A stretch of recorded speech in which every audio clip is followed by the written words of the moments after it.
Video में interruption आने से 2 पार्ट हो गया है, तो पार्ट 2 अभी ख़त्म नहीं हुआ है, पार्ट 2 का अभी कंटिन्यू चलेगा। पार्ट 2 में हम लोग डील कर रहे थे डेथ पर्सन के अगेंस्ट में डिग्री पास होता है तो नलिटी होता है। उस समय नाम नहीं पता चल रहा था कि किनका ही प्रश्न है। बाद में हम उसको फिर वेरीफाई किए। जब इंटरप्शन आया, इंटरप्शन आने के बाद फिर हम व्हाट्सएप से चेकअप की। चेकअप करने के बाद पता चला कि रविशंकर श्रीवास्तव जो छपरा के अधिवक्ता, उन्होंने ही ये प्रश्न किया था। तो उनका प्रश्न फिर से हम जहाँ से वो इंटरप्शन हुआ था उसके बाद से शुरू करते हैं। उनका प्रश्न को एक बार रिपीट कर देते हैं और ताकि वो कहीं कन्फ्यूजन नहीं रहे।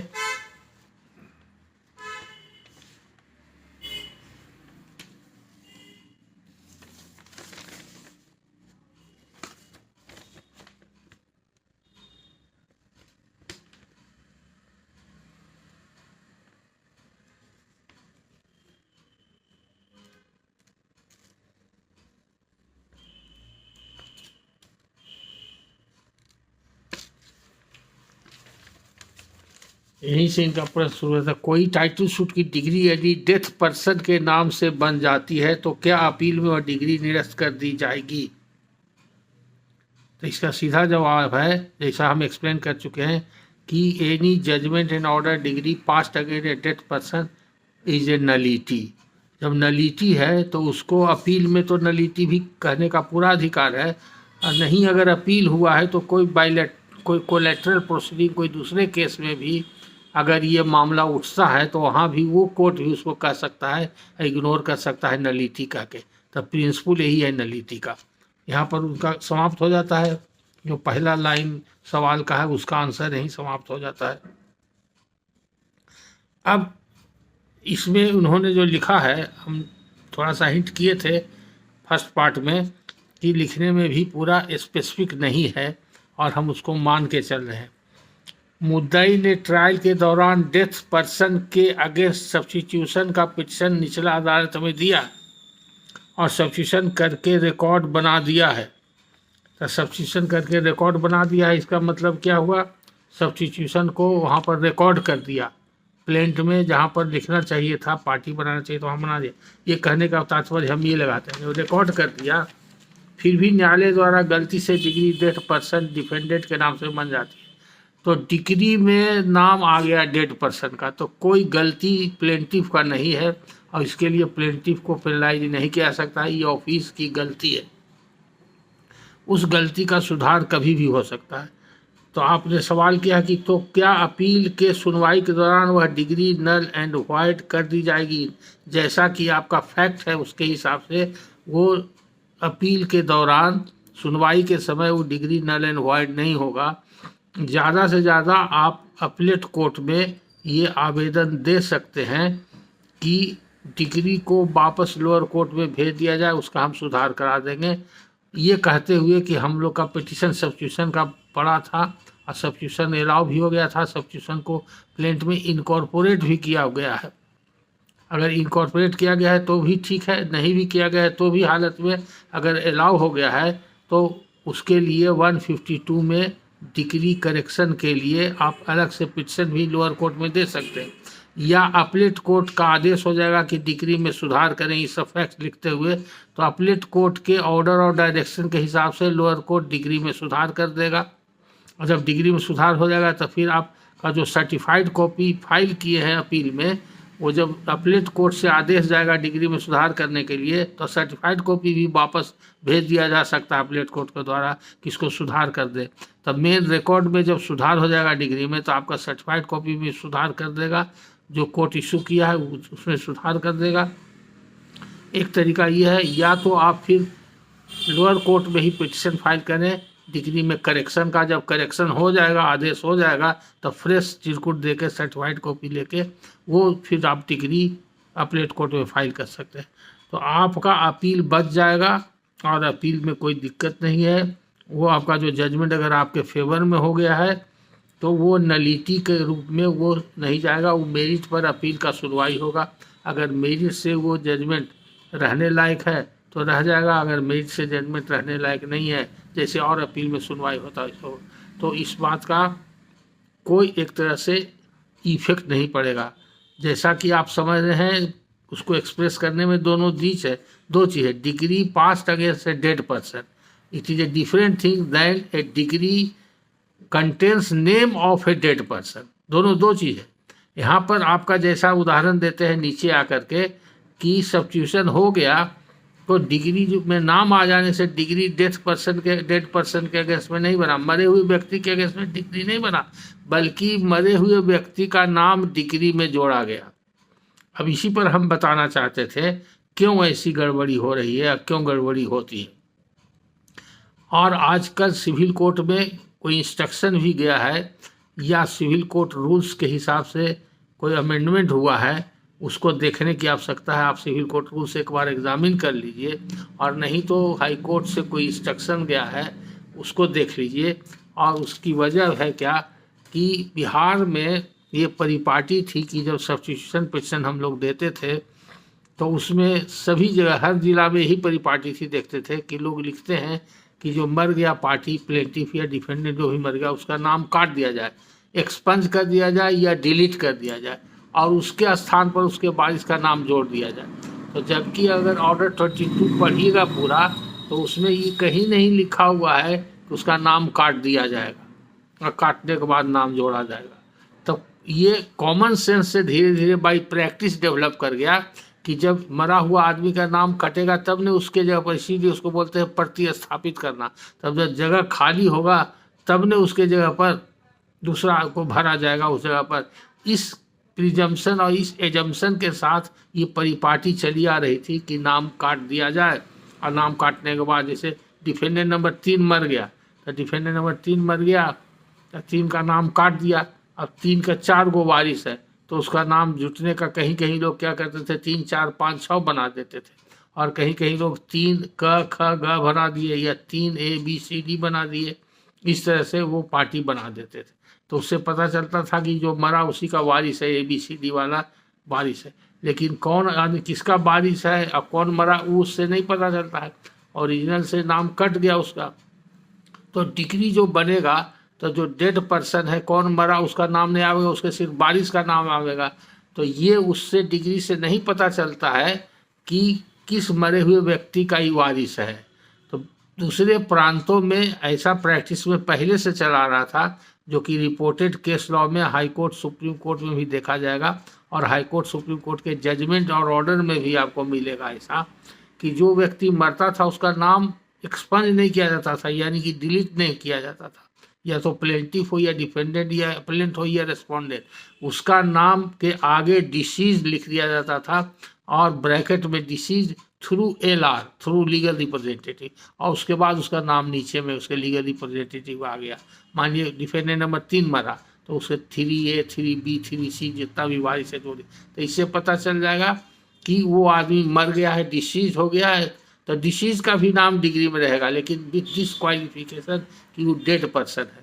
तो इसके माने ये नहीं कि डिग्री डेड पर्सन के अगेंस्ट में है।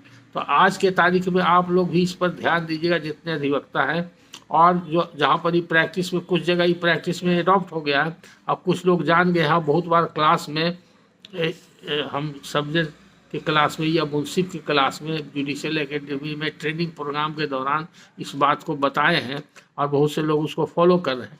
तो कई जिला से और सब डिवीजन से हमको ये रिपोर्ट मिला है कि अभी प्रिजाइडिंग अफसर जो मेरा क्लास अटेंड किए हैं या मेरा वीडियो पहले देखे हैं, या उनको पहले से जानकारी है, या और किसी माध्यम से उनको जानकारी है, या हाई कोर्ट सुप्रीम कोर्ट के जजमेंट पढ़ के जानकारी है, किसी भी कारण से जो जानकारी प्राप्त कर चुके हैं या जानकार व्यक्ति हैं, वो ऑर्डर में सही ऑर्डर करते हैं, लिखते हैं। और वकील लोग भी अब नाम काटने का प्रेयर नहीं करते हैं। अगर काटने का प्रेयर करते हैं तो लिखते हैं कि उनके जगह पर इनको प्रस्थापित किया जाए, उनका नाम के आगे डिसीज लिख दिया जाए। अगर काटना कहते हैं तो काट करके एकदम हटाया नहीं जाना चाहिए, वो कटिंग रहना चाहिए, कटिंग के नाम कटिंग के साथ वहाँ रहना चाहिए था।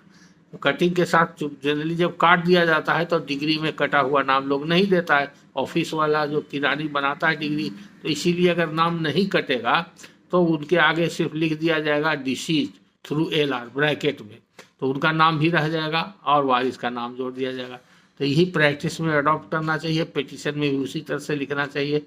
अगर पिटीशन में लिखा हुआ भी है कि नाम काट दिया जाए तो नाम काट करके, लेकिन नाम हटाना नहीं चाहिए, नाम वहाँ पर रहना चाहिए, 3 नंबर वही रहना चाहिए और उस कटिंग 3 नंबर में नाम रहना चाहिए विथ कटिंग, और कटिंग के बाद ब्रैकेट में डिसीज थ्रू लीगल रिप्रेजेंटेटिव रहना चाहिए।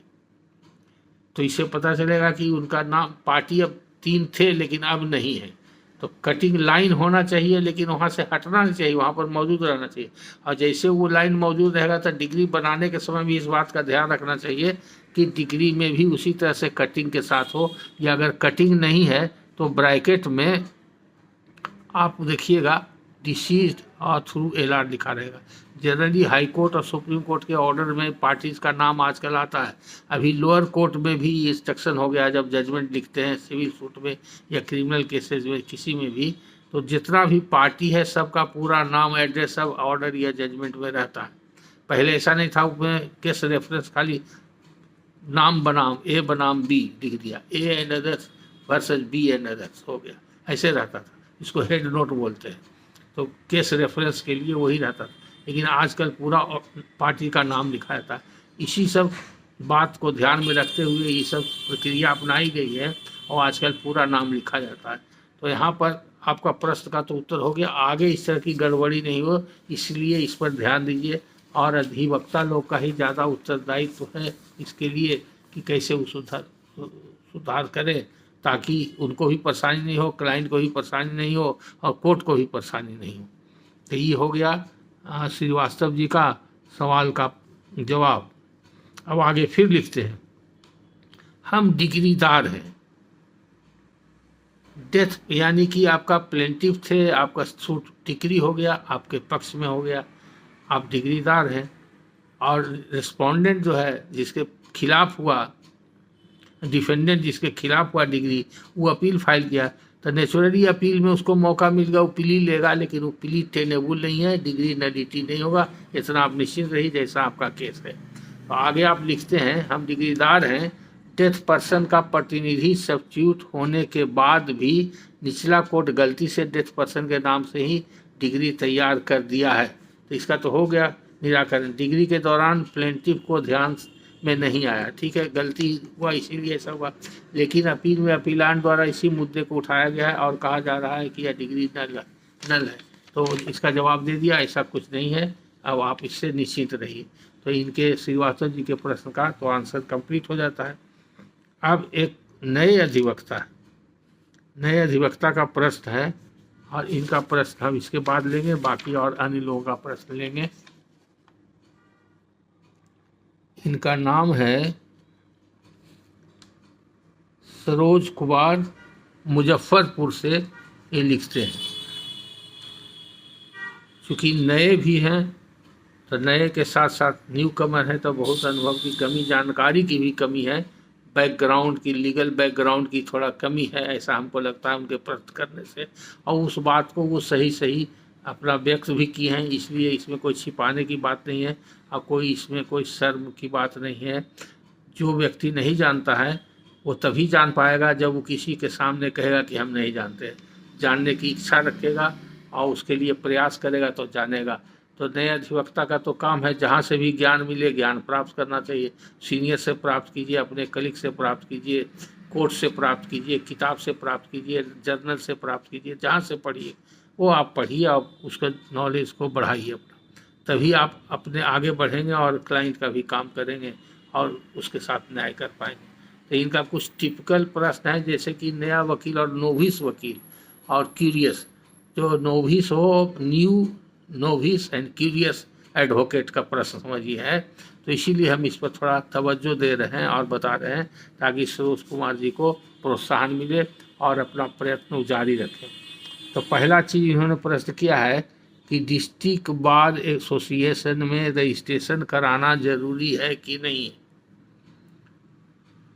अब देखिए, कानून में आप जानते हैं, वकील की तरह सोचिए, कानून में आपको वकालत करने के लिए क्या चाहिए? तो सबसे पहले वकालत की डिग्री, LLB जहाँ मिल रहा है, या BL की डिग्री, हम लोग जैसे BL पहले था, अब LLB हो गया, पहले भी LLB था, तो BL की डिग्री हो, LLB की डिग्री हो, ये डिग्री चाहे 3 ईयर्स कोर्स हो या 5 ईयर्स कोर्स हो, जो भी रिकॉग्नाइज यूनिवर्सिटी है उसके अनुसार से लॉ की डिग्री आपको चाहिए।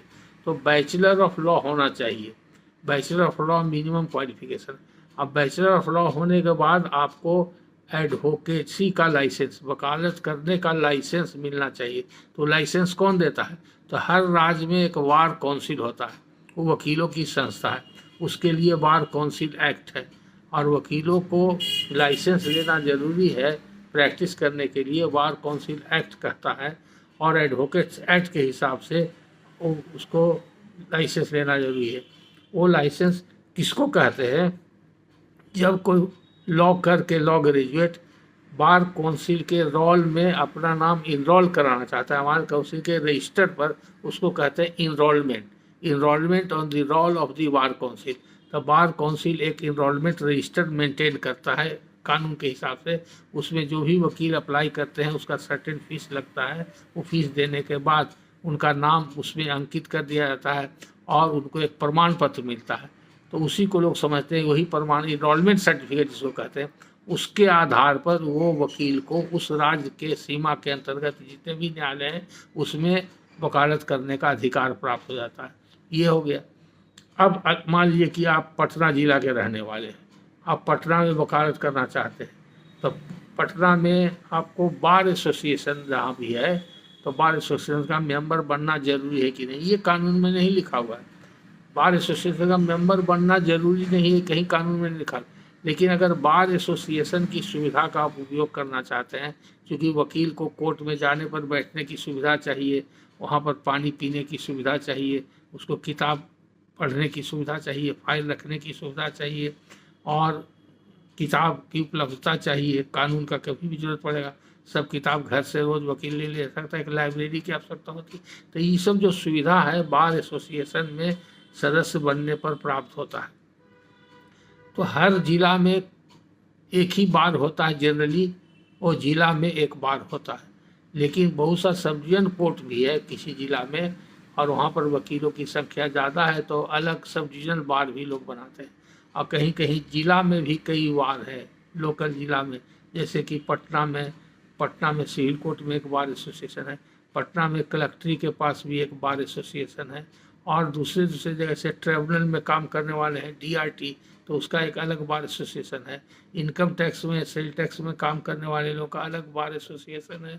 उसी तरह से लेबर लॉ का काम करने वाले का अलग बार एसोसिएशन है, वकालतों का एसोसिएशन है। फिर हाई कोर्ट में अलग एसोसिएशन है, हाई कोर्ट में भी 3-3, 4-4 एसोसिएशन है, barrister association, advocate association, lawyers association, उसके बाद बधवा चैम्बर, और फिर लेडीज चैम्बर, इस तरह से कई एसोसिएशन बना हुआ। तो वकालत करने के लिए ये कानूनी बाध्यता नहीं है किसी भी एसोसिएशन का मेंबर होना, लेकिन कुछ खास प्रिविलेज और खास सुविधा है जिसके वजह से लोग मेंबर बनता है। तो कहीं का भी आप मेंबर बन जाइए, जहाँ प्रैक्टिस करना चाहते हैं वहाँ मेंबर बन जाइए। अगर आप मुख्यालय में, जिला के मुख्यालय में प्रैक्टिस करना चाहते हैं तो वहाँ मेंबर बन जाइए। अगर आप सब डिवीजन में काम करना चाहते हैं तो सब डिवीजन में जो बार एसोसिएशन है वहाँ मेंबर बन जाइए। मेंबर बनने से कुछ प्रिविलेज है। दूसरी बात क्या है कि हर बार एसोसिएशन की अपनी नियमावली होती है।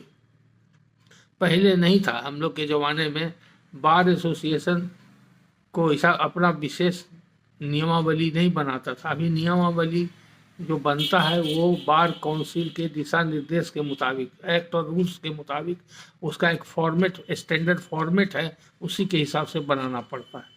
तो क्यों ये सब डेवलप हुआ कि वकीलों के सुविधा में इजाफा करने के लिए, बढ़ाने के लिए bar association, local bar association स्तर पर कुछ प्रबंध किया गया है।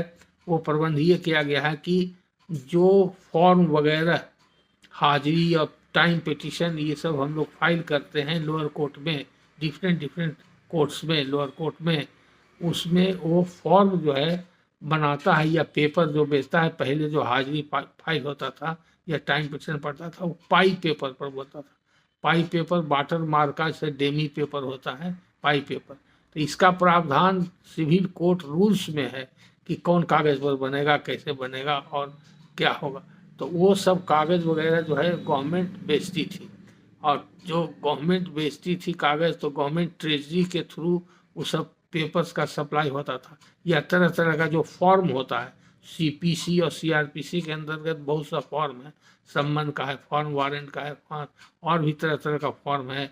जो फॉर्म जो है वो सरकार छपवाती थी, सरकार के माध्यम से वो प्राइवेट स्टैम्प वेंडर जिसको लाइसेंस मिलता है, या कोर्ट फी का टिकट वगैरह ये सब जो है सरकार छपवाती है।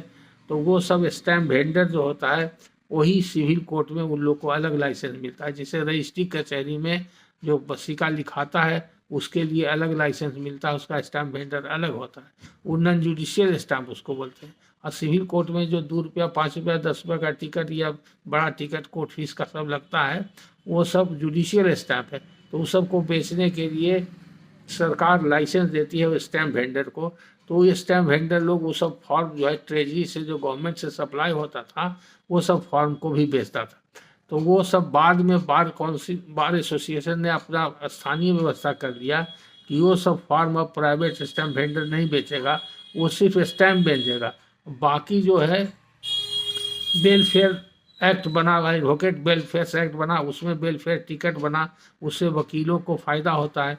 तो वो सब टिकट बेचने का स्टैम्प वेंडर भी नहीं बेचता था, वो बार एसोसिएशन नहीं बेचता था। तो उसमें जो बार एसोसिएशन को आमदनी होती है या फॉर्म से जो आमदनी होती है वो अपने वकील सदस्यों को नियमित रूप से बांटता है। तो इसका फ़ायदा ये है कि आप नए अधिवक्ता हैं, किसी एसोसिएशन में आप सदस्य बन गए और उसमें आपके एसोसिएशन में महीना में आपको 100 200 500 1000 रुपया, जहाँ जैसा स्ट्रेंथ है, जैसी आमदनी है, वो जो फॉर्म की बिक्री का उस सब बिक्री में आपको हिस्सा बंटवारा होकर के जो मिलेगा, तो एक आर्थिक मदद मिल जाएगा और आपको बैठने की सुविधा मिलेगी, लाइब्रेरी की सुविधा मिलेगी, नौकर की सुविधा मिलेगी। जो लाइब्रेरी में प्यून होता है, वकालत खाना का प्यून होता है, वो आपको पानी पिलाएगा, चाय पिलाएगा, कोई सामान जरूरत पड़ेगा तो ला देगा। जो आप एक एज ए अधिवक्ता मेंबर के जो प्रिविलेज है वहाँ रहने पर आपको मिलेगा, वो सब फ़ायदा उठा सकते हैं। इसलिए वो ज़रूरी नहीं है, कानून में आपका ऑप्शन है। दूसरा बात बोलते हैं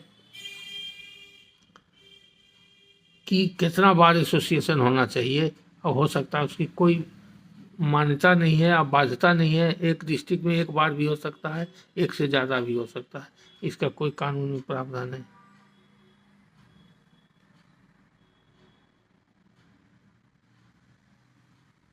फिर लिखते हैं कि हमको सिविल केस में, क्रिमिनल केस में, टैक्स में रुचि है और स्क्राइब डीड राइटिंग में रुचि है। तो इस सब के बारे में जानना चाहते हैं। तो देखिए, अगर आप नए नए आए हैं, कितना दिन से आप प्रैक्टिस कर रहे हैं ये हम नहीं जानते हैं, और कहाँ से आप लॉ किए हैं, आपका लीगल बैकग्राउंड कैसा है, अंग्रेजी का ज्ञान आपका कैसा है, ये सब हम नहीं जानते हैं। कभी हमारे पास आइएगा, डिस्कस कीजिएगा, तो हम आपको टेस्ट करेंगे, समझेंगे। लेकिन जिस हिसाब से आप लिख रहे हैं उस हिसाब से लगता है कि आपको सही मार्गदर्शन नहीं मिला है। अगर आप नए नए वकील हैं तो एक एक करके स्टेप बाय स्टेप चलिए, ये भी बनिए वो भी बनिए, एक आदमी सब काम नहीं कर सकता। इसलिए अंग्रेजी में कहावत है, jack of everything master of none. तो हर चीज़ का आप गुलाम हो सकते हैं, मास्टर किसी के नहीं हो सकते हैं, तो वो ठीक नहीं है। आपको रुचि जिधर भी हो आप देखिए। यहाँ वकालत में ऐसा नहीं है मेडिकल के ऐसा कि कोई आई सर्जन बन जाएगा, कोई फिजिशियन बन जाएगा, कोई ऑर्थोपेडिशियन बन जाएगा, कोई पेडियाट्रिस्टिक्स बन जाएगा। अलग अलग डिपार्टमेंट, 50 डिपार्टमेंट है। तो अपना सर्जन बनने के लिए सिर्फ सर्जरी का स्पेशलाइज करेगा, एमएस करेगा, और अगर फिजिशियन बनना है तो स्पेशलाइज करेगा तो एमडी बनेगा। उसी तरह से पैथोलॉजी में करना है तो पैथोलॉजी करेगा, गायनेकोलॉजी में करना है तो गायनेकोलॉजी में करेगा स्पेशलाइज। वहाँ स्पेशलाइजेशन एमबीबीएस के बाद स्पेशलाइज वहाँ कोर्सेज है, स्टडी है। यहाँ जबकि वहाँ स्पेशलाइज नहीं है। अभी तो बहुत ज़्यादा नया सिलेबस जो लॉ का आ गया है। हम लोग के टाइम में तो सिर्फ 5 ही पेपर पढ़ना पड़ता था, और उसी 5 पेपर पढ़ करके हम लोग जो सब तरह के कानून का वकालत करते थे। अब जो है ज़्यादा से ज़्यादा पेपर पढ़ाया जाता है, तो आपको खुद फैसला कर। अगर आप पहले किसी भी कारण से आप डिटर्मिन हैं कि हमको इसी ब्रांच में प्रैक्टिस करना है, तो उसी ब्रांच में ज़्यादा ध्यान दीजिए। लेकिन आप शुरू में सभी ब्रांच का काम देखिए और काम आपके चाहने से नहीं आवेगा, धीरे धीरे जैसे जैसे आपको समझ बढ़ेगा और सोसाइटी में सरोकार बढ़ेगा, लोगों से मेल जोल जान पहचान बढ़ेगा, आपके बारे में लोग जानेंगे। तो शुरू में आपके पास कौन आएगा, नया नया वकील के पास कौन आता है? तो आपके जो दोस्त होंगे, रिश्तेदार होंगे, गांव के होंगे, मोहल्ला के होंगे, वो आपको जानते होंगे, आपसे अच्छा संपर्क होगा। तो कभी छोटा मोटा मैटर होगा तो आपसे आके राय विचार करेंगे, मिलेंगे, आपको रखेंगे। अगर आपसे नहीं हुआ तो आपके साथ जा कर के किसी सीनियर को रखेंगे। तो इतना हेल्प जो आपके परिचित लोग करेंगे। और जो कचहरी में जनरल क्लाइंट है वो आपके पास तभी आवेगा जब आपका नाम हो जाएगा, आपका कुछ अनुभव हो जाएगा। तो इसके लिए आपको सबसे अच्छा है कि कोई एक अच्छा सीनियर को पकड़िए और ऑफिस ज्वाइन कीजिए, सीनियर के साथ अटैच रहिए, रेगुलर उनके ऑफिस में जाइए और उनके साथ सीखिए। अगर वो सिविल के हैं तो सिविल सीखिए, क्रिमिनल के हैं तो क्रिमिनल सीखिए, या एक साथ 2-3 वकील से संपर्क है तो सिविल वाले से भी मिलिए, क्रिमिनल से मिलिए। तो आप जैसा, अगर आप में कैपेसिटी है तो जा सकते हैं, इसमें कोई दिक्कत नहीं। तो बेसिक ज्ञान सिविल क्रिमिनल का आप रखिए, ये मेन लॉ है। और लोअर कोर्ट के लिए दोनों मेजर, लीगल प्रैक्टिशनर के लिए मेजर है सिविल का और क्रिमिनल का। और अगर अच्छा वकील, बहुत अच्छा वकील बनना है तो सिविल का वकील बनना ज़्यादा अच्छा है। क्रिमिनल का वकील आप बन सकते हैं, कम मेहनत में बन सकते हैं, लेकिन सिविल में थोड़ा मेहनत करना पड़ेगा। अब रही बात कातिब का, तो डीड राइटिंग से आपका काम नहीं चलेगा। और डीड राइटिंग तो है, उसके लिए कानून भी जानना पड़ता है, उसके लिए स्किल भी चाहिए लिखने का। हिंदी और अंग्रेजी में लैंग्वेज है, यहाँ पर तो परिपाटी है, हिंदी में लोग लिखते हैं, अंग्रेजी में लोकल में डिस्ट्रिक्ट कोर्ट में या सब डिवीजन कोर्ट में लोग नहीं लिखते हैं डीड, तो यहाँ पर है नहीं। कलकत्ता, बॉम्बे में, बड़े बड़े शहरों में वकील लोग, सॉलिसिटर लोग डीड राइटर का काम करते हैं, उन लोग को फीस भी ज़्यादा है। तो आपको इसमें मेहनत भी पड़ेगा और इसका कोई रेपुटेशन ठीक नहीं है सोसाइटी में। वो कहेगा कि वकील होकर के डीड राइटर हैं।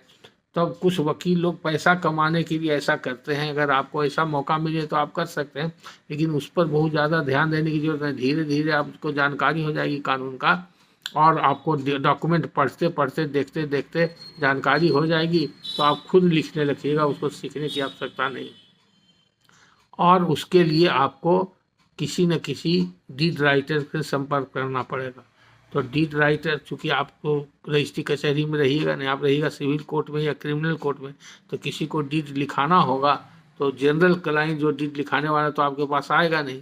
तो अगर आप वकालत करते हुए डीड राइटिंग का हैबिट डेवलप करना चाहते हैं, तो जो क्लाइंट आपके पास आएगा उससे संबंधित अगर उसका कोई डीड वगैरह लिखाना होगा तो आप लिख सकते हैं हिंदी अंग्रेजी में। आप उसको धीरे धीरे करके ज्ञानवर्धन कीजिए। तो उसके लिए आप कर सकते हैं कि अगर आपको है सुविधा, 2-4 कातिब से संपर्क कीजिए। आजकल क्या हो गया है कि बहुत से कातिब लोग को भी अब लाइसेंस लेना पड़ता है। पहले डीड राइटर का लाइसेंस नहीं था, नियम बदल गया।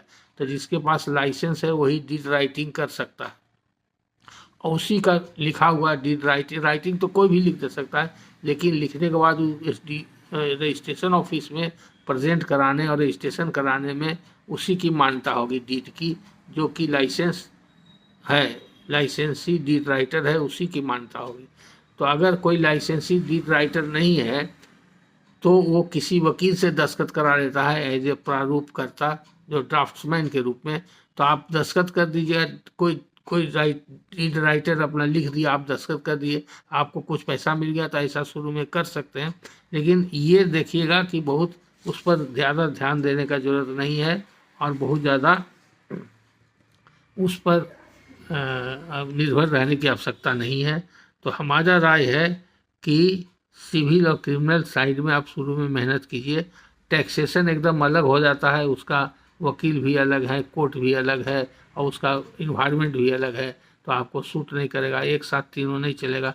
सिविल क्रिमिनल दोनों एक ही कोर्ट में, एक ही जगह, एक ही कैंपस में होता है। जिसे जो सब जज है उसको सीजीएम का भी पावर है, जो मजिस्ट्रेट है उसको मुंसिफ का भी पावर है, जो डिस्ट्रिक्ट जज है वो सेशन जज भी है, सिविल क्रिमिनल दोनों का पावर है। तो इसलिए यहाँ सिविल कोर्ट में एक ही जज के पास दोनों तरह का, तीनों तरह का पावर है, चारों तरह का पावर। तो यहाँ पर वेराइटी ऑफ केसेज है, तो आपको क्रिमिनल टैक्सेशन में जाने की आवश्यकता है। अगर किसी खास वजह से टैक्सेशन में कोई अच्छा ऑफिस मिल जाए, कोई अच्छे वकील हैं और उसमें आपको इंटरेस्ट है, या आप पढ़े हैं, आपका लॉ के कोर्स में टैक्सेशन पर ज़्यादा आपका सब्जेक्ट था, बढ़िया फोकस था, तब वैसी स्थिति में आप टैक्सेशन में डिसाइड करके प्रैक्टिस कर सकते हैं, क्योंकि बाद में जाके टैक्सेशन में अच्छे लोग कमाई करते हैं।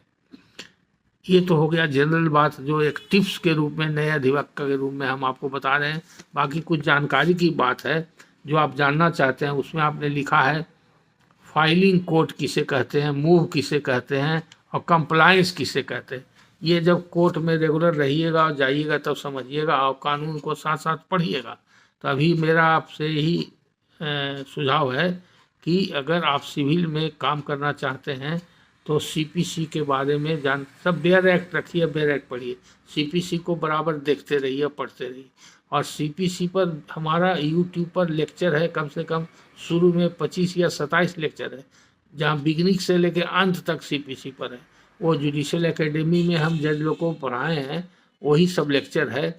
आप पूरा लेक्चर अगर सुन जाइए तो सीपीसी का पूरा ज्ञान हो जाएगा, और लेक्चर सुनने के बाद रेलिवेंट प्रोविज़न को देख लीजिएगा तो और आपका अच्छा हो जाएगा नॉलेज। तो उसी के हिसाब से बताते हैं जिसको फाइलिंग कोर्ट किसको कहते हैं। अभी कोर्ट किसको कहते हैं, तो पहला बात है सिविल में अलग कोर्ट है, क्रिमिनल में अलग कोर्ट है।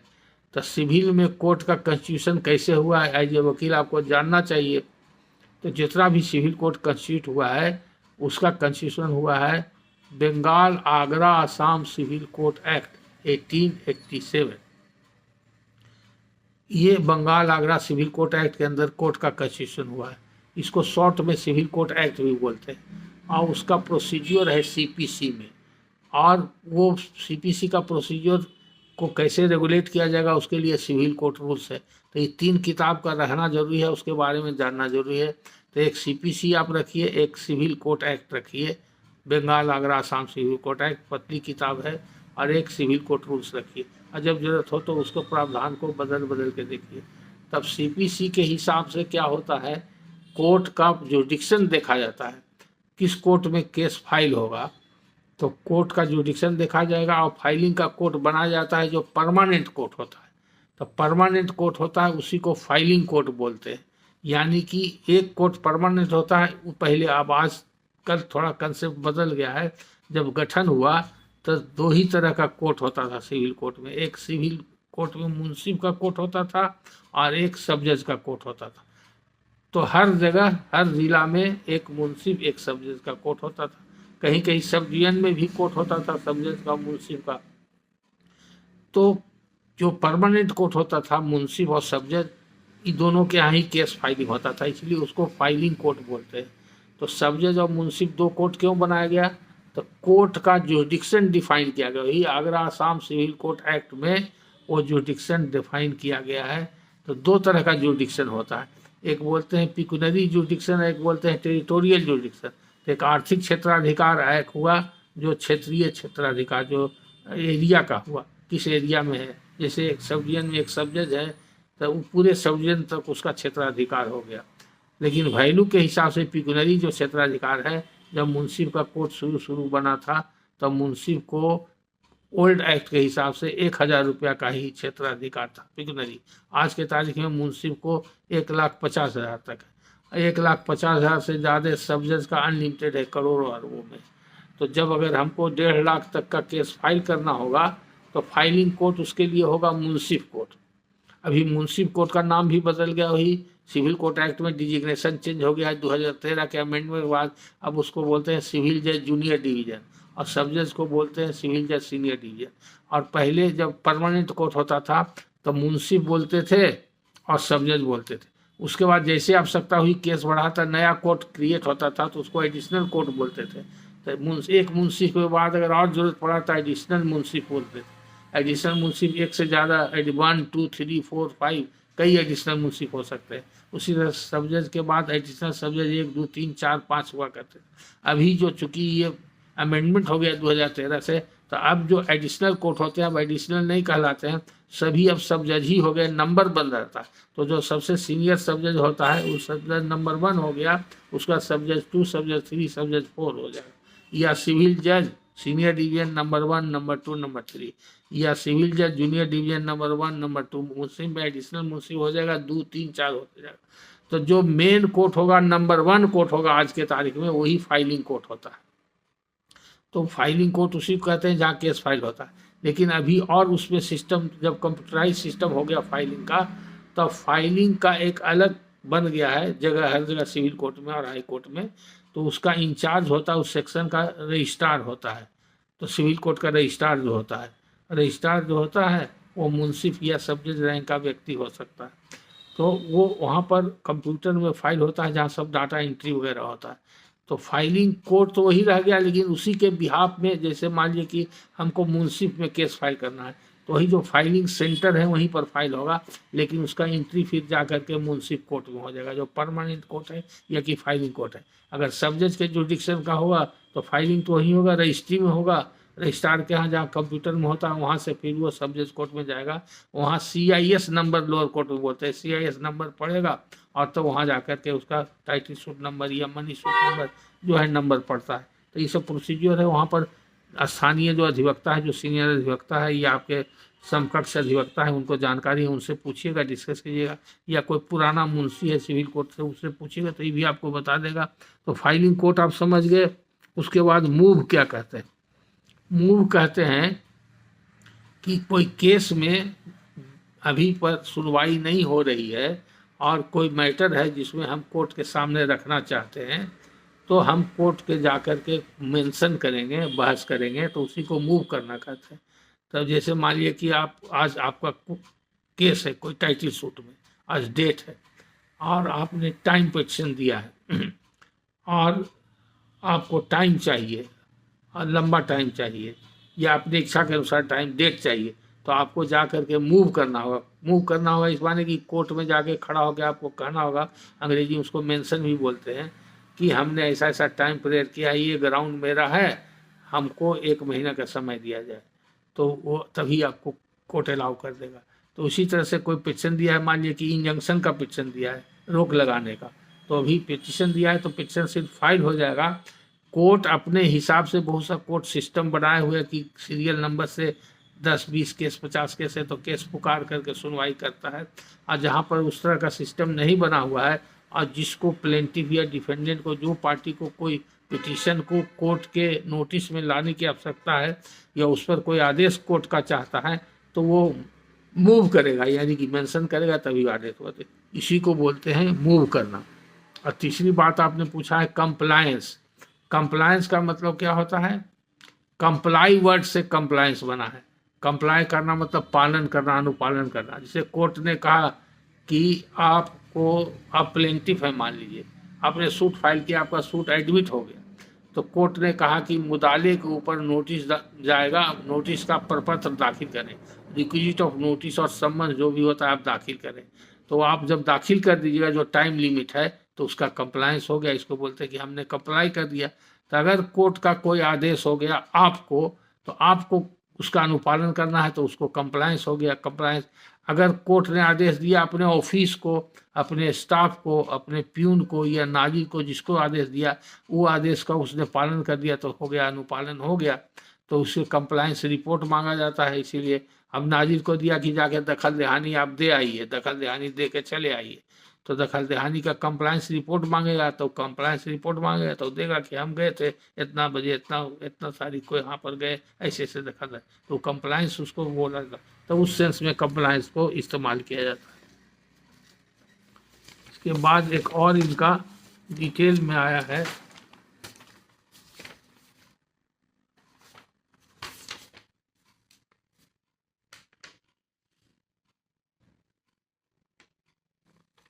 और फिर लिख करके इन्होंने भेजा है सरोज जी ने, फिर हम उसको भी पढ़ लेते हैं। सर, मैंने अपना बिहार राज्य बार काउंसिल में 10 दिन पूर्व इंस्टॉलमेंट नंबर प्राप्त कर लिया है और 30 नवंबर को AIBE 20 का एग्ज़ाम भी दे दिया है। उम्मीद भी है कि एग्ज़ाम पास हो जाऊंगा। इसी मार्गदर्शन हेतु कृपया कुछ प्रश्नों का उत्तर दिया जाए। जिला बार में भी रजिस्ट्रेशन कराना अनिवार्य होता है क्या? क्या बिना जिला बार में रजिस्ट्रेशन कराए बगारनामा, एफिडेविट तथा कोर्ट में प्रैक्टिस नहीं कर सकते हैं? तो जवाब दे दिए कि आप प्रैक्टिस कर सकते हैं, अनिवार्य नहीं है। क्या एक जिला में एक से ज़्यादा भी बार एसोसिएशन होता है? ये भी जवाब दे दिया, होता भी है, नहीं भी हो सकता है। सर, मुझे सिविल, क्रिमिनल और टैक्सेशन तीनों में रुचि है, तो इसको अच्छा करने के लिए मुझे क्या करना चाहिए, कृपया मार्गदर्शन किया जाए। तो ये भी आपको हम बता दिए। मैं कोर्ट में प्रैक्टिस के साथ साथ रजिस्ट्रेशन ऑफिस में कातिब का भी काम कर सकता हूँ अर्थात किताबत का कृपया जरूर बताइए। सर ये भी बता दिए, इसलिए आप भ्रमित नहीं होइए, जितना आप कर सकते हैं उतना ही कीजिए। ये चूँकि आप नए अधिवक्ता हैं, आपका प्रश्न एक जिज्ञासु के ऐसा है और नोविस के ऐसा है, इसलिए हम इस पर ध्यान दे रहे हैं। आशा है कि आप इसके हिसाब से आप कार्य करेंगे और धीरे धीरे ज्ञान अर्जन करेंगे।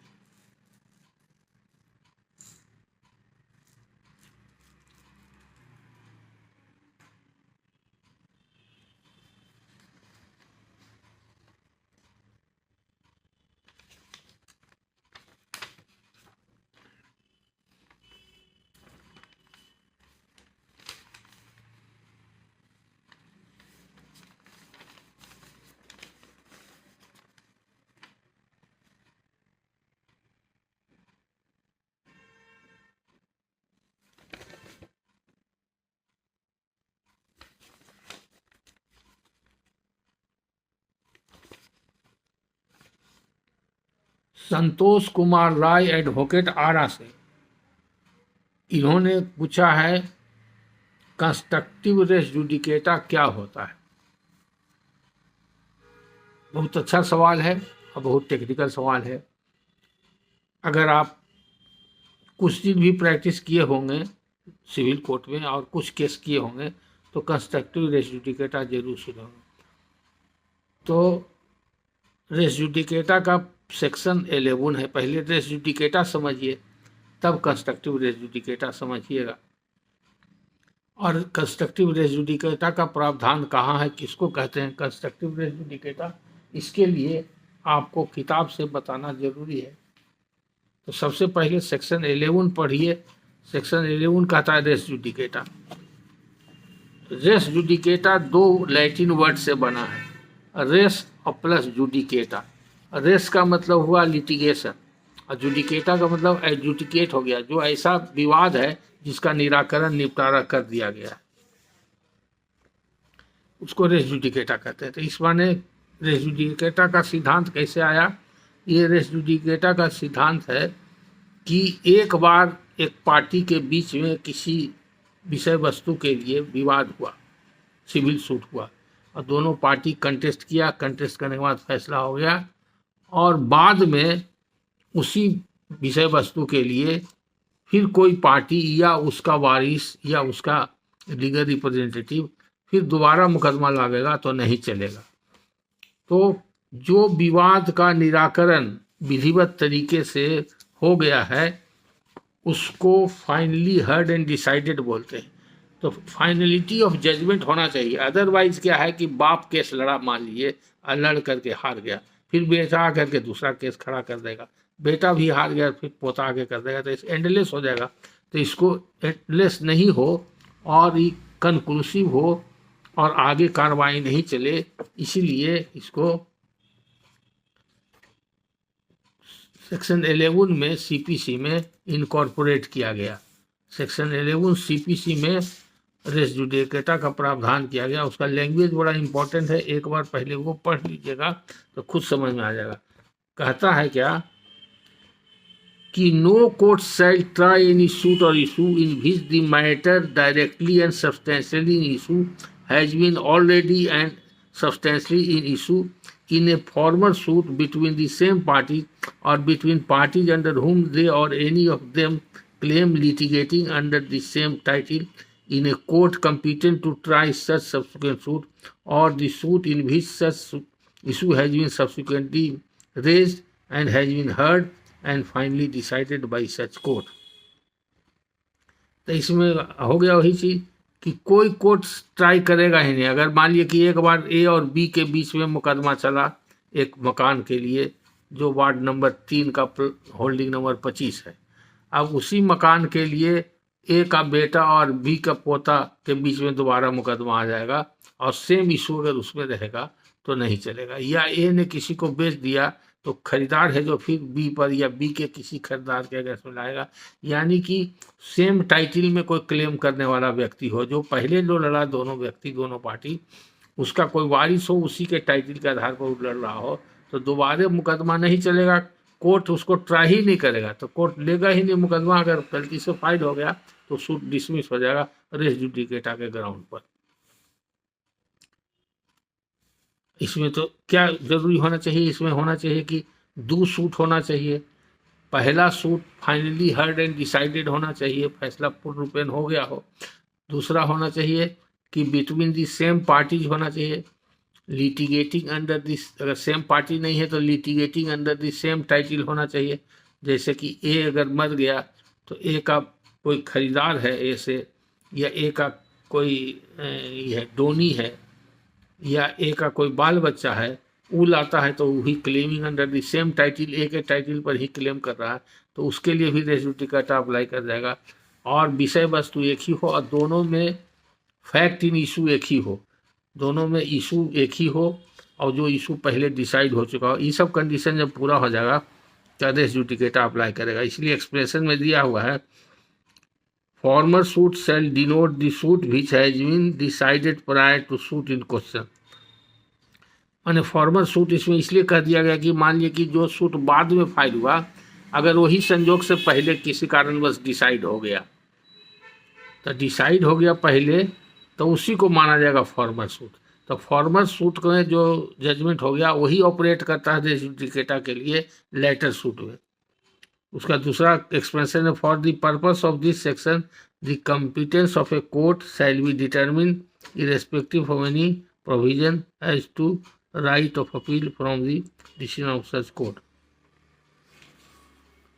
ये सब एक्सप्लेनेशन दिया हुआ है, इसी में आगे जा करके मिलेगा एक्सप्लेनेशन 8। एक्सप्लेनेशन 8 जो दिया हुआ है, इसी से कंस्ट्रक्टिव रेस जुडिकेटा का सिद्धांत उत्पन्न होता है। इसको वर्ड बाय वर्ड पढ़ना जरूरी है, तब आप समझिएगा और फिर हम एक्सप्लेन करेंगे। An issue heard and finally decided by a court of limited जुडिक्शन competent to decide such issue shall operate as res judicata or subsequent suit, notwithstanding that such court of limited jurisdiction was the competent to try। अच्छा, ये competency of court के ऊपर है। ये competence ऐसा है कि कोई लिमिटेड जुडिक्शन का कोर्ट है, बहुत सारे रेवेन्यू कोर्ट है या और स्पेशल एक्ट में कोर्ट है, तो ये जहाँ तक अभी तक चल रहा है सूट तो जनरली सिविल कोर्ट में ही होता है, तो रेगुलर कोर्ट हो गया सिविल कोर्ट, कॉम्पिटेंट कोर्ट से। और ये एक्सप्रेशन 8 है जो लिमिटेड जुडिक्शन का कोर्ट है, वो सब डिसाइडेड है, लिमिटेड रेवेन्यू कोर्ट वगैरह है। जैसे कोई मैटर रेवेन्यू कोर्ट में भी डिसाइड हो गया और वहाँ भी यही इशू था, तो वो भी सिविल सूट में आकर के रेस जुडिकेटा हो जाएगा। तो लिमिटेड जुडिक्शन के लिए एक्सप्रेशन 8 बनाया गया है, और इसके लिए जो है कंस्ट्रक्टिव रेस जुडिकेटा का सिद्धांत एक्सप्रेशन 4 से आता है। एक्सप्रेशन 4 का लैंग्वेज बड़ा इंपॉर्टेंट है। Any matter which might and ought to have been made ground of defence or attack in such former suit shall be deemed to have been a matter directly and substantially issue in such suit।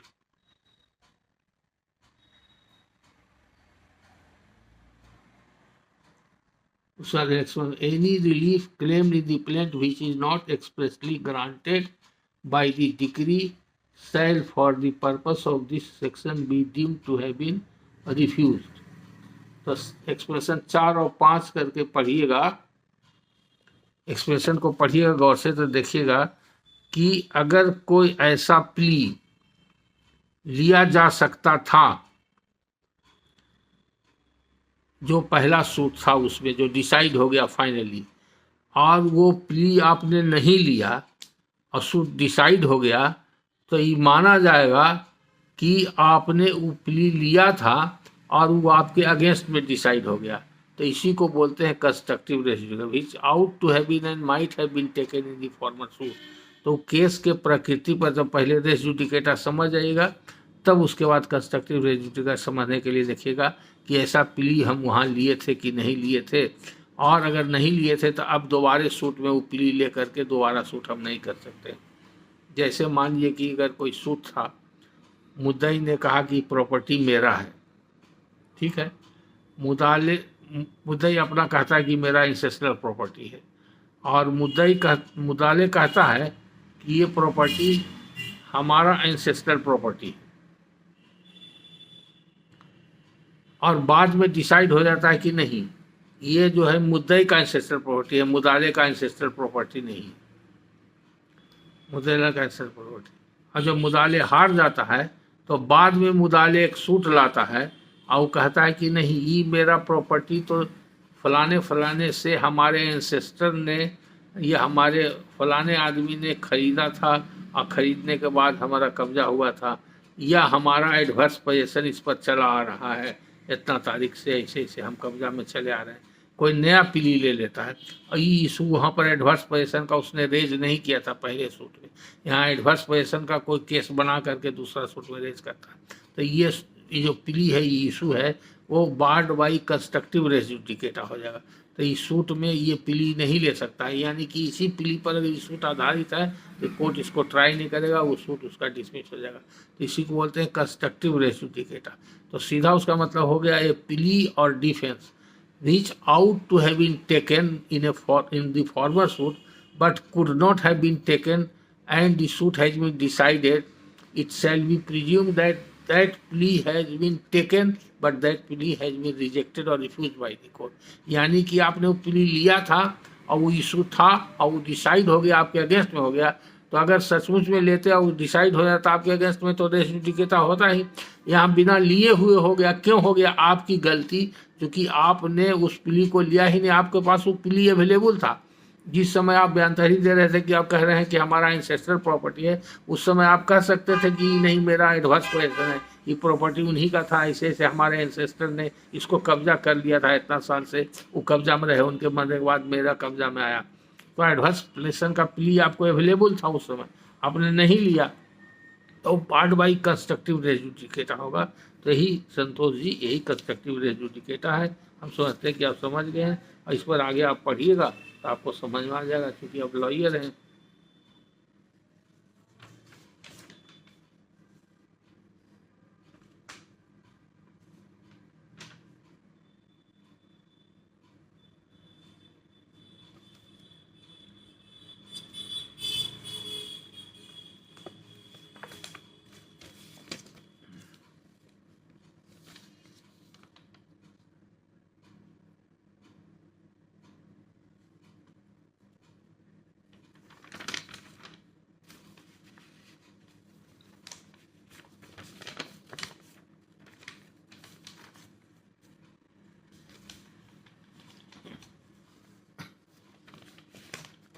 अभी तो आप बहुत से लोग लिखते हैं और बहुत से नाराज़गी जाहिर करते हैं कि सर हमसे बिगड़े हुए हैं, क्या मेरा प्रश्न का भी उत्तर नहीं दिए हैं। बहुत से लोग बहुत बड़ा बड़ा प्रश्न भेजे हुए हैं जिसका प्रिंट अभी तक नहीं निकला है, हाथ से लिखा हुआ है, महीन महीन लिखा हुआ है। तो जिनका प्रश्न काफ़ी पुराना हो गया है और हाथ का लिखा हुआ है या बहुत लंबा है और उनका अगर वीडियो में जवाब अभी तक नहीं मिला है, तो हो सकता है कि उनका वीडियो में जवाब नहीं मिले। अगर आप चाहते हैं कि आपको जवाब दिया जाए तो फिर वही सब प्रश्न को आप टाइप करके दोबारे भेजिए, और नहीं संभव हो तो मेरे पता पर आप कुरियर से या स्पीड पोस्ट से या डाक के जरिए भेज दीजिए, पत्र के थ्रू भेज दीजिए तो ज़्यादा अच्छा है। तो फिर हम एक बार सबको करेक्ट करके जवाब देंगे, क्योंकि जिस तरह से आप लोग भेजते हैं अधूरा सवाल, हाथ का लिखा हुआ, फोटो कॉपी पता नहीं चलता है, तो उसमें मेरा बहुत समय जाता है और परेशानी भी होती है, और हमको दूसरे स्टाफ से हेल्प लेना पड़ता है जो कंप्यूटर ऑपरेट करता है या मोबाइल जो हैंडल करता है, कोई जूनियर या कोई क्लर्क जो है या कोई स्टाफ है, टाइपिस्ट है, उस सब पर निर्भर करना पड़ता है। इस सब वजह से कभी कोई स्टाफ नहीं रहा, कभी कोई जूनियर नहीं रहा तो वो हमारे पास नहीं आ पाता है। कभी कोई प्रिंट निकाला तो गंदा प्रिंट आ गया, काला प्रिंट आ गया तो पढ़ा नहीं गया, तो इस सबसे डिफ़िकल्टी होती है। इसलिए आप छोटा सवाल पूछिए, सटीक सवाल पूछिए और ज़रूरी सवाल पूछिए, और टाइप करके अगर देखते हैं तो ज़्यादा अच्छा रहेगा। और अगर आप टाइप करने के बाद उसका फ़ोटो भेजते हैं तो ठीक है, या सीधे व्हाट्सएप पर ही टाइप कर दीजिए या यूट्यूब पर क्वेश्चन टाइप कर देते हैं तो आपका ठीक है, जैसे आपको सुविधा हो भेज सकते हैं। अब एक लास्ट में आपको कंक्लूडिंग जो है एक और उसके बारे में चर्चा कर देते हैं। ये भी बहुत लंबा चौड़ा प्रश्न की है। एक पीजी के स्टूडेंट है, इनका नाम है उदित रंजन। आप बड़ा टेक्निकल सवाल पूछते हैं, हालांकि इनका हम व्हाट्सएप पर जवाब दे दिए हैं, तो आज थोड़ा सा समय बच रहा है मेरे पास, तो थोड़ा सा इनका जवाब देते हैं, बाकी अगर समय मिलेगा तो और इनका जवाब देंगे। इनको व्हाट्सएप पर हम ऐसे पूरा जवाब दे दिए हैं, ये जवाब से संतुष्ट नहीं होंगे, हो सकता है नाखुश भी होंगे। ये स्त्री धन के बारे में पूछे हैं, स्त्री धन के बारे में पूछे हैं, सौदकिया या सौदकिया, गैर सौदकिया, सौदकिया, सौदकिया या गैर सौदकिया स्त्री धन में कौन कौन उनके वारिस होते हैं, और 56 के पहले और 56 के बाद। और असली है क्या कि वारिस का चार्ट मांगते हैं, तो ये पॉसिबल है कि हम आपको चार्ट बना करके दें और हम उतना टाइप करने जाएं और व्हाट्सएप पर आपको भेजें, जो आप सोचते हैं ये मेरा काम नहीं है। हमारा सिर्फ यही काम नहीं है, हम आप लोग को सेवा में इतना मदद कर रहे हैं और हेल्प कर रहे हैं, तो आप उसका नाजायज फ़ायदा उठाना चाहते हैं। आप स्टूडेंट कहने से ठीक है, थोड़ा सहानुभूति है स्टूडेंट कहने से, तो आपको तो हम जवाब दे दिया था, फिर भी आपको समझाने के लिए हम समझा देते हैं। अपना लिखना चाहिए तो लिख सकते हैं, व्हाट्सएप पर कुछ बता देते हैं, बोल देते हैं, और बाकी जो बचा रहेगा बाद में बताएंगे। तो क्वेश्चन ये है, ये सब क्वेश्चन भी भेग है, बिना मतलब का। आप किस उद्देश्य से पूछ रहे हैं कुछ नहीं समझ में आ रहा है। अगर पीएचडी का आपका पेपर है तो आपको उद्देश्य बताना चाहिए था, तो उद्देश्य बताना चाहिए था, उसी उद्देश्य से आपको बताते। अब जनरल लॉ का बहुत अथाह समुद्र है, और लॉ का इंटरप्रिटेशन भी अपने तरह से लोग करते हैं। तो मोटा मोटी सवाल ये है कि स्त्री धन क्या है। स्त्री धन स्त्री का धन है, उसमें किसी का अधिकार नहीं है, पहला चीज। अब दो तरह का आप नाम लिखे हैं, सौदकिया और गैर सौदकिया। आप ये जानते हैं कि नहीं जानते हैं, हम नहीं कह सकते हैं, तो हम आपको बताते हैं। सौदकिया स्त्री धन उसको कहते हैं कि जब स्त्री को शादी के समय अपने ससुराल से, अपने सगे संबंधी से, नैहर से विदाई के समय माता पिता से जितना भी दान दहेज जेवरात रुपया पैसा जमीन जायदाद जो भी मिलता है, खोइछा विदाई जो भी कहते हैं जिस तरह का, वो सब उसका स्त्री धन हो गया, मैंने पर्सनल प्रॉपर्टी होगी, उसमें किसी का अधिकार नहीं होता, उसमें कोई हस्तक्षेप नहीं कर सकता है, नहीं माता पिता और पति कोई हस्तक्षेप नहीं कर सकता है, न पुत्र कर सकता है। वो जब चाहे उसको जैसे इस्तेमाल करे, जिसको दे दे या अपना इस्तेमाल में रखे। दूसरा है गैर सौदकिया। गैर सौदकिया कहते हैं वैसा स्त्री धन जो पति से शादी के बाद प्राप्त होता है। बहुत से पत्नी को पति से प्राप्त होते रहता है, जब पारिवारिक जीवन चल रहा है, वैवाहिक जीवन चल रहा है, तो पति हमेशा आर्थिक रूप से मदद करते रहता है पत्नी को, तो गैर सौदकिया हुआ। वो भी पत्नी का ही हो जाता है, जब पति उसको दे दिया तो पत्नी का हो जाता है, उसमें भी पति का हस्तक्षेप नहीं चलेगा, उसको भी जैसे चाहे वो इस्तेमाल कर सकते। अब रहा सवाल वारिस का, तो स्त्री की कोई भी संपत्ति हो, चाहे तो वो संपत्ति हस्बैंड से मिला हो या फादर से मिला हो या विवाह में मिला हो या किसी प्रकार की चल अचल संपत्ति हो, उस सब का वारिस का जिक्र जो किया गया है वो 1956 के हिंदू सक्सेशन एक्ट में किया गया। और 56 के एक्ट के पहले जो पुराना हिंदू लॉ था, ओल्ड हिंदू लॉ इसको बोलते हैं, उसमें भी वारिस होते थे, तो उसमें भी जिक्र किया हुआ है। तो 56 के बाद के हिसाब से सेक्शन 11 पढ़ना जरूरी है। सेक्शन 11 जो है हिंदू सक्सेशन एक्ट 1956 का, उसके हिसाब से जो वारिस होता है तो कई कैटेगरी में है। पहला कैटेगरी में है लड़का, आप लिखना चाहिए तो लिख सकते हैं, लड़का, लड़की और हस्बैंड। अगर लड़का और लड़की मर गए हों जिस समय उनका डेथ हुआ, जिस स्त्री धन जिनका है वो स्त्री का अगर डेथ हुआ, उसके डेथ के पहले लड़का, उनका लड़का और लड़की का डेथ हो चुका था, यानी कि प्रीडिसी सन और प्रीडिसी डॉटर हैं, तो उनके बाल बच्चा यानी कि उनका लड़का लड़की, तो वो औरत का या तो पोता या पोती या नाती या नतनी। अगर बेटा और बेटी उनके जीवन काल में मृत हो गए हैं तो ऐसी स्थिति में पोता पोती नाती नातनी और पति उनके स्त्री धन के भी उत्तराधिकारी होंगे। अगर इन लोग हैं तब तो ठीक है, अगर इन लोग नहीं है कोई, तब उसके बाद सेकंड कैटेगरी में आते हैं हस्बैंड के वारिस, उनके हस्बैंड के वारिस। तो हस्बैंड के वारिस का मतलब क्या हुआ, इनका अपना लड़का नहीं है, लड़की नहीं है और हस्बैंड नहीं है, तो जो क्लास 1 एयर में पहला कैटेगरी में नहीं है, तो इनके हस्बैंड के वारिस कौन हो सकते हैं? तो हस्बैंड का वारिस जो इनका लड़का लड़की होता और इनका वारिस ही होता, और खुद अपने हस्बैंड के वारिस हैं, तो ये तो मरिए गए हैं।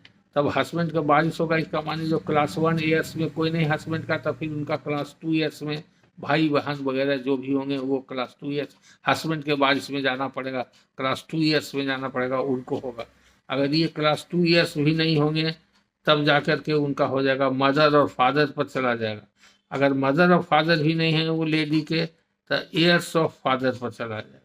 अगर वो भी नहीं है तो एयर्स ऑफ मदर पर चला जाएगा। ये सब कैटेगरी बना हुआ है, तो इसको आप चाहिए तो लिख सकते हैं। और हिंदू सक्सेशन एक्ट 1956 में क्लास 1 एयर में जो लिस्ट दिया हुआ है वो फीमेल रिलेटिव का, वो सब इसी के अंतर्गत आता है।